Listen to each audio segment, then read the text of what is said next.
Hello বন্ধুরা, সবাইকে খুঁটিনাটি A to Z চ্যানেলে স্বাগত। আজকে তোমরা দেখতেই পারছো একটা গহনা তৈরি করেছি। আর এই গহনাটা আমি কিভাবে তৈরি করেছি সেটি আজকে তোমাদের সাথে শেয়ার করব। চলো তাহলে দেরি না করে এই গহনাটা বানানো দেখে নেই।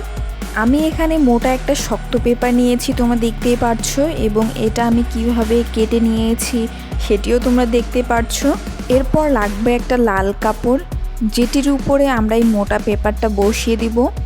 বসানোর জন্য এখানে আমি আঠা ব্যবহার করছি। আলতো হাতে একটু চাপ দিয়ে দিচ্ছি যাতে আঠাটা সুন্দরভাবে বসে যায়।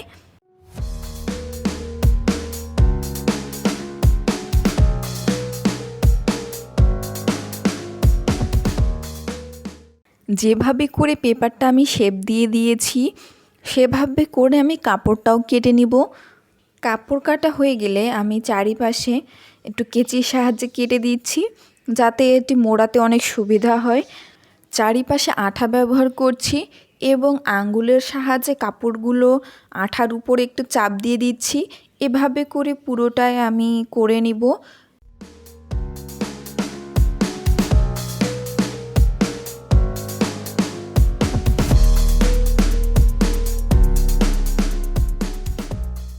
পুরোটাই এভাবে করে আমি সেট করে নিলাম। এরপর এখানে আমি একটা মিরর বসিয়ে দিচ্ছি। এটি হচ্ছে প্লাস্টিকের একটা মিরর এবং এটি আমি আঠা দিয়ে বসিয়ে দিচ্ছি। চাইলে তোমরা এখানে সুতা দিয়ে সেট করে দিতে পারো, যেহেতু দুই পাশে একটু করে ফুটো করা আছে। আমি অনেকগুলোতেই আসলে সুতা দিয়ে এটি বসিয়ে দিয়েছি। এরপর মোটা আর একটা পেপার আছে যেটি আমি এভাবে করে কেটে নিয়েছি। এখানে যে তোমরা মিররটা দেখতে পাচ্ছ এটা কিন্তু আমি সুই সুতা দিয়ে সেট করে দিয়েছি। এরপর সেম আগের অংশটার মতোই আমি লাল কাপড়টা একটু একটু করে কাটবো এবং আঠার সাহায্যে পুরোটাই সেট করে দিব।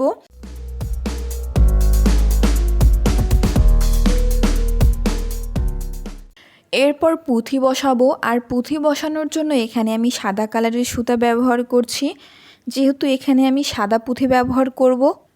ছোট যে অংশটা আমরা তৈরি করে নিয়েছি তার এক সাইডে আমি সুই সুতা দিয়ে একটু গিট দিয়ে দিচ্ছি। এরপর প্রথমে আমি 5টা পুঁথি ব্যবহার করছি।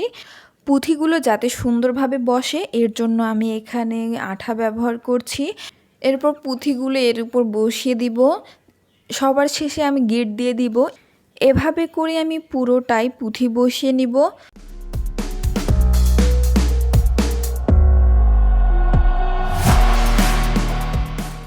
এই ছোটটার মতো করে আমি বড় যেই অংশটা কেটে রেখেছি সেটারও আমি নিচের দিকে পুঁথি ব্যবহার করব।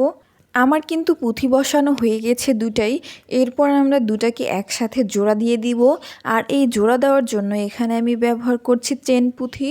তোমরা চাইলে যে কোনো ম্যাটেরিয়াল এখানে ব্যবহার করতে পারো অথবা কাপড় দিয়েও দুটাকে জোড়া দিতে পারো। আমার কাছে যেহেতু এই চেন পুঁথিটা আছে তাই আমি এই চেন পুঁথিটা দিয়েই জোড়া দিব। আর এখানে আমি চেন পুঁথিটা নিয়েছি 3টা পুঁথি। 3টা পুঁথি যতটুকু সাইজ ততটুকু সাইজ অনুযায়ী আমি কেটে নিচ্ছি 2টা অংশ। এরপর দুলের 2টা অংশ আমরা রেখে চেন পুঁথিটা তার উপরে বসিয়ে দিচ্ছি। এখানে আমি চেন পুঁথিটা সেট করার জন্য গ্লুগান আঠা ব্যবহার করছি। দুলের যে চেন পুঁথিটা আছে সেটা আমি বসিয়ে দিলাম। এবারে একটা লাল কাপড় আমি দুলের নিচের অংশের সমান কেটে নিয়েছি এবং উপরেরটার সমানও আমি কেটে নিয়েছি। আঠার সাহায্যে আমি লাল কাপড়গুলো বসিয়ে দিব যাতে পিছনের কোনো অংশে আঠা অথবা পেপারগুলো দেখা না যায়। এরপর আমি কানের একটা হুক ব্যবহার করব, তাহলেই হয়ে গেল আমার দুল তৈরি।